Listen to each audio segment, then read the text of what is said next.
If you haven't seen one of these yet, you're missing out. So this is something I've been wanting since I decided we were going to buy a house. The awesome thing about this is all those little ports on the side you can plug accessories into. So I'm going to put this in, see what I think about it. Go from there. There's quite a bit of stuff that comes in the kit. See, we've got the track here. There's the emergency release. There's the actual motor itself. You've got a bunch of other goodies here. There's door sensors.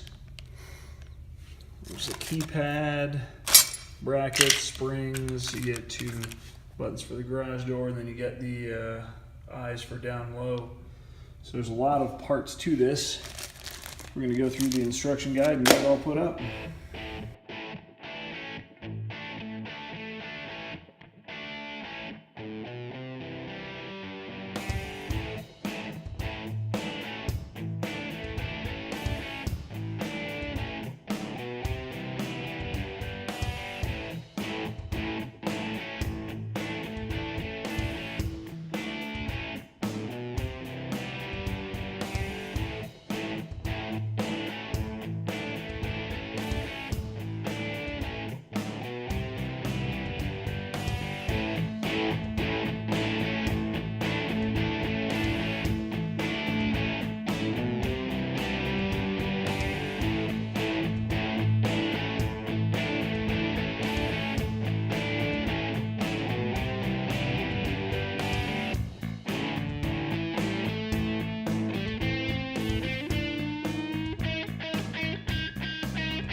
So what in the heck was the point of all of that, huh?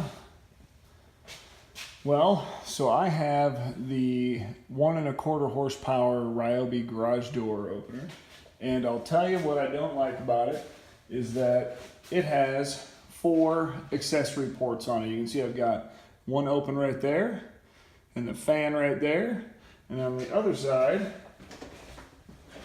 I've got the laser parking assist, and then the Bluetooth radio.